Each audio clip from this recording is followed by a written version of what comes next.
This is a print interview from the New York Times. Thomas Piketty thinks America is primed for wealth redistribution.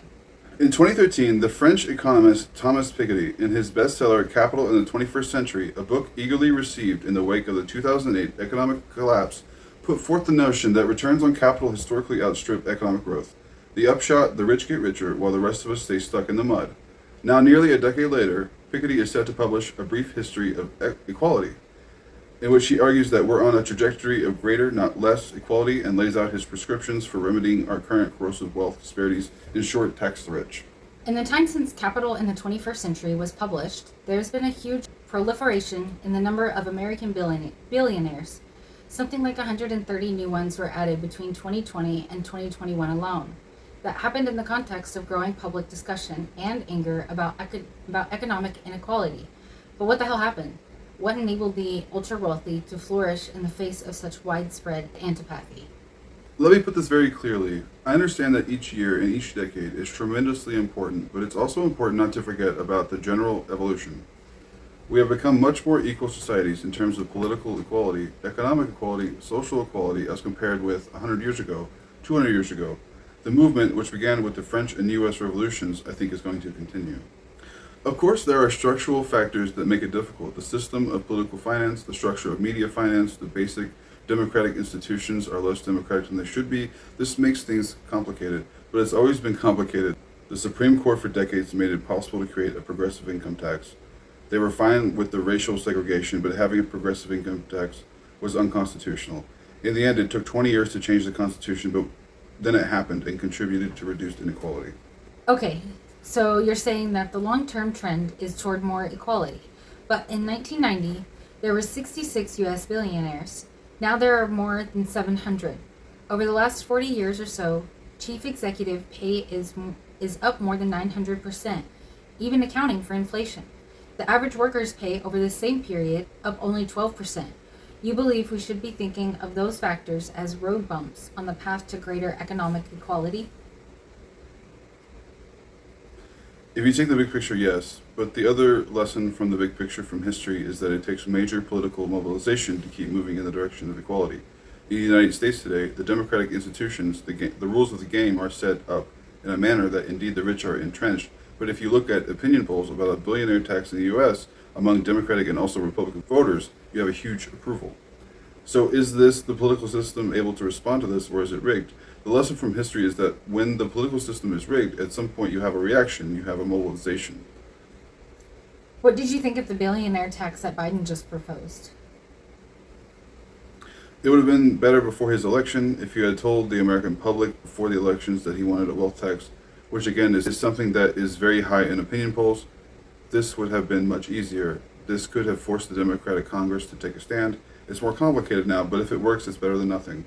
I understand what you're saying about the popularity of a proposed billionaire tax, but do you believe America is at a place where a phrase like wealth redistribution, which is what you're talking about, is broadly politically plausible? When you say Americans don't like redistribution, some certainly don't like it. But in the 20th century, high progressive taxation of income and inherited wealth was to a large extent invented by the United States. That's why it always makes me skeptical when people say Americans don't like this, don't like that. Look at history. There's no deterministic reason why a given country should be like this or that. Sometimes in my country and in the US also, people tell you, look, we are not Swedes. This is used as an argument to say that there is a culture of equality in Sweden, which we would never have. But Swedes themselves weren't always Swedes. Exactly. Sweden until 1910, 1920 was one of the most unequal countries in the world, with a special sophistication in the way inequality was organized. You could have between 1 and 100 votes, depending on the size of your wealth. Even corporations had the right to vote in municipal elections in Sweden until 1910. Sweden was like this, but then moved to something else. This is only a half-joking question. Let's say in the United States, the billionaires get sick of being the bad guys and don't want to be taxed the way Biden is proposing. So they move to Ireland or some other tax haven. Then what happens? But that's the point. These people don't live they rely on the rest of the world, which means that we have to impose rules on the conditions in which they can enjoy these assets, which were produced by the collective. all wealth is collective by nature in the sense that it relies on the work of hundreds, thousands, millions of engineers, technicians, and the accumulation of knowledge, then private property is a social construction that we invent in order to organize economic and social relations. It's a very useful social invention as long as you keep under control how much you can accumulate, how much power you can accumulate, etc. But none of these assets are their assets. They are a product of a collective process. No one invented anything by himself or herself.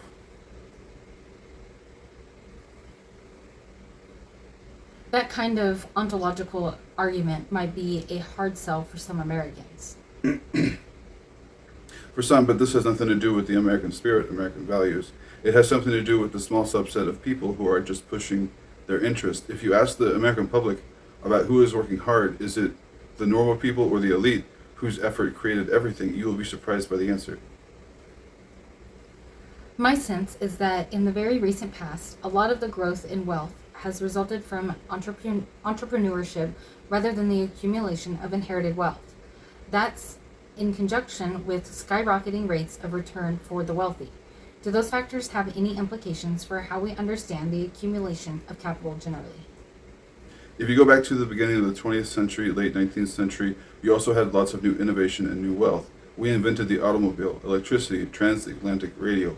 People in every time period tend to say today is different. This is big innovation, new wealth. But in a changing economy where we make technological discoveries, you always have this process. But the thing is, if it's not regulated, if we don't design institutions in order to spread the wealth, on the contrary, we have an institutional setup where you can accumulate wealth by using public infrastructure, public education, the health system, and then once you have accumulated the wealth, you push a button and you transfer it somewhere else. Remember the ProPublica study before the summer of 2021, where they looked at billionaires in the US? They pay almost zero federal income tax as compared with their wealth. If you pay no tax, it's easier to accumulate more wealth, and that's what continues.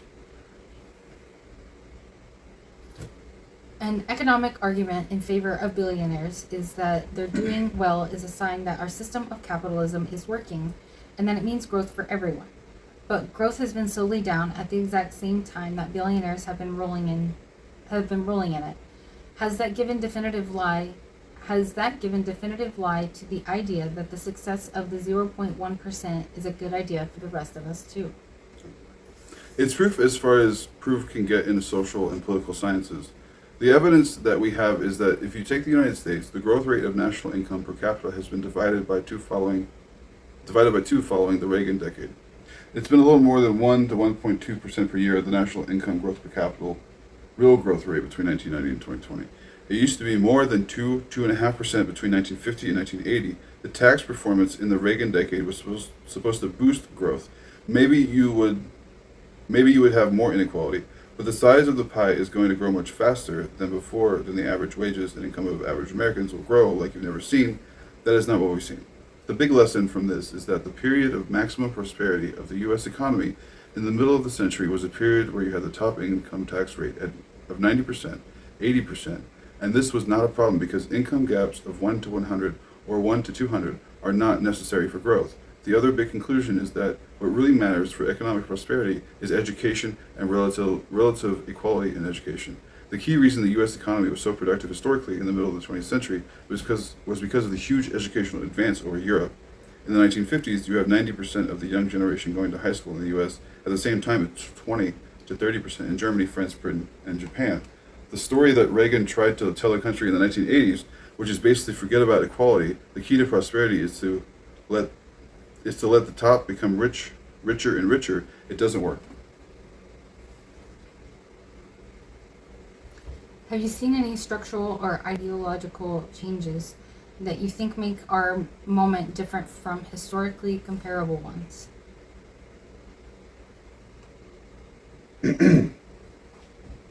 Well, the dominant ideology has been moving toward the view that we've gone too far in terms of market liberalization, in terms of globalization without regulation, and the super rich getting richer. The problem is that we're still stuck with institutions that were set up in the 80s and 90s in terms of limited tax progressivity, free capital flows without any common collective regulation, without financial cadastry, so that you can track who owns what and where, which is a big problem when you want to impose sanctions on oligarchs. In the United States, this institutional setup has been reinforced because of Trump's big tax cuts on corporations. There are many dramas we associated with Trump, but part of the drama is that he has been able to tell the middle class and lower middle class, look, we're going to continue with tax dumping, but we're going to protect you in other way by protecting you against Chinese and Mexicans and the Muslims. He was able to be elected on an ideology where you don't redistribute between the rich and the poor, but rather you protect Americans, especially white male Americans, against anybody who is foreign. The risk is that neoliberalism is replaced by this form of neo-nationalism in order to avoid redistribution.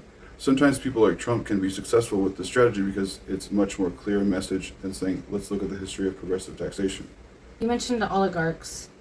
In America, we don't like to think that we have them. That's for a country like Russia. Instead, we like to think we have entrepreneurs who achieved through merit. But the similarities are obvious. They're all taking advantage of the free global movement of capital and have a disproportionate amount of political influence. Do you see America as being as securely in the grip of the oligarch class as other countries we think of being less democratic? The U.S. oligarchs have less control of the political system than the Putin clique in Russia, that's for sure. In terms of what we fraction of wealth accumulation is due to individual effort, individual merit, as opposed to legal and institutional system that is working for them more than the rest of the country, it's difficult to say. Many Russian oligarchs bought the right assets at the right time, resold it. This is business life. To me, maybe the best comparison between the U.S. is not so much with Russia today, but with Europe and the Belle-esque before 1914, a system which is nominally democratic, but where the concentration of wealth is so high and lacking proper rules about political finance, political influence, and the democratic system is not able to have a common sense reaction to this excessive level of inequality that in the long run is not good for U.S. prosperity, particularly because when other countries get more educated than the U.S., then its economic leadership will be gone forever. U.S. economic leadership came from mass education, not from a small elite of billionaires. They have never been the source of U.S. prosperity, and they never will be. You know, I do find it hard to wrap my head around the idea that after 40 years of worsening inequality, you, the inequality guy, are publishing a book saying we're on the right track historically. It's sort of cold comfort to know we're more equal today than we were 100 or 200 years ago. Really give me a reason to feel as optimistic as you do. Give me a reason to be optimistic. By looking at my historical evidence, by thinking about the big picture, I've become more optimistic. I was a bit puzzled that many people looking at capital in the 21st century came away with a pessimistic conclusion. I'm trying to show that the key in history is not the big catastrophes, but the positive political construction of an alternative. And this process started with the French Revolution and the U.S. Revolution. This process toward more equality is more deeply rooted in our modern ethos and modern political cultures than most people believe. I remember in 2014 having a public discussion with Elizabeth Warren in Boston. I was talking about a progressive wealth tax with a rate of 5% per year or 10% per year for billionaires. She looked at me like, wow, that's way too much. Joe Biden today, a centrist Democrat who voted for the tax reform of 1986, is coming with a wealth tax. Things can change pretty fast. This article is from 2022, by the way. No.